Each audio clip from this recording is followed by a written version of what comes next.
حضرت جنید بغدادی رضی اللہ تعالیٰ عنہ نے اپنے مرید کو ایک صندوق دیا، کہا بیٹا اس کو لے جاؤ اور دریائے دجلہ میں پھینک آؤ اور سنو اس کو کھول کر دیکھنا اس کے اندر کیا ہے۔ کامل مرید وہی ہوتا ہے جو شیخ کے راز کی حفاظت کرے۔ مرید نے صندوق اٹھایا اور دجلہ کنارے پہنچا۔ جب صندوق پھینکا تو کیا دیکھا کہ پانی نے آغوش پھیلا لی اور راستہ دے دیا۔ اپنی آغوش میں صندوق کو ادب سے سمیٹ لیا۔ بڑا عجیب منظر دیکھا کہ صندوق پھینکا تو پانی کھل گیا۔ تو واپس آیا اور شیخ سے کہا حضرت یہ منظر میری آنکھیں نہ دیکھتی تو کبھی سوال نہ کرتا۔ اب مجھے تسکین نہیں آئے گی جب تک آپ بتائیں گے نہیں۔ مجھے بتایا جب صندوق میں تھا کیا جس کے لیے پانی نے بھی راہیں چھوڑ دی۔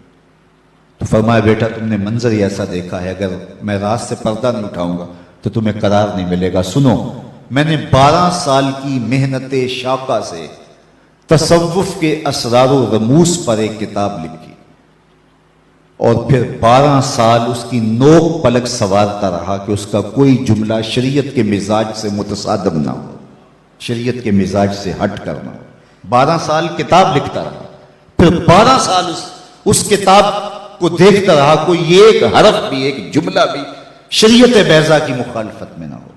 حضرت سیدنا عمر رضی اللہ تعالی عنہ کا ایک قول ہے اور مبلغین کے لیے، علماء کے لیے، پیران طریقت کے لیے اس میں بہت روشنی ہے۔ آپ فرمائے یہ نہ دیکھو کہ تمہاری وجہ سے کتنے لوگ ہدایت پہ آئے، یہ دیکھو تمہاری وجہ سے کوئی گمراہ تو نہیں ہوا۔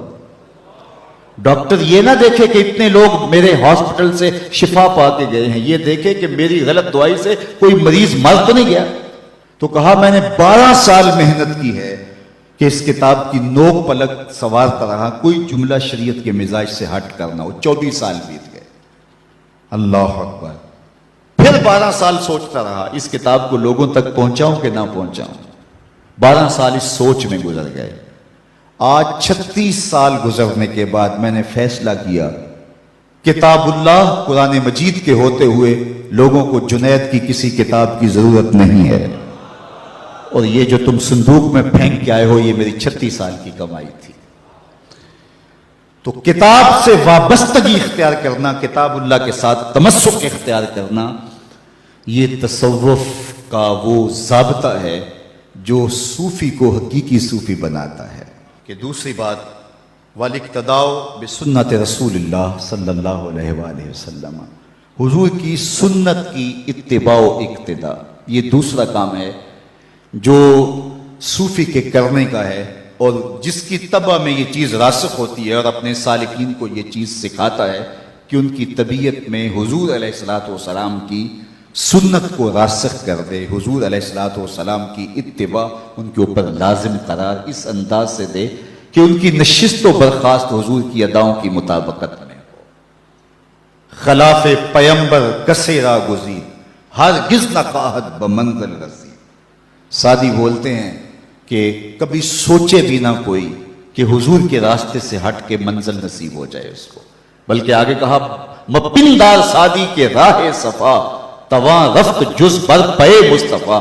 سادی سوچنا بھی نہ، کبھی گمان بھی نہ کرنا کہ حضور کے راستے سے ہٹ کر کسی راستے پہ چلے اور تجھے منزل نصیب ہو جائے۔ منزل تو رسول اللہ کے قدموں تلے ہے۔ تو اس لیے منزل تک پہنچنے کے لیے حضور علیہ السلام کی اتباع کرنا ہوگی، اور یہ صوفی کے مزاج میں چیز راسخ ہو تو اس کا تصوف حقیقی تصوف ہے، اور وہ حقیقی رنگ کے اندر آگے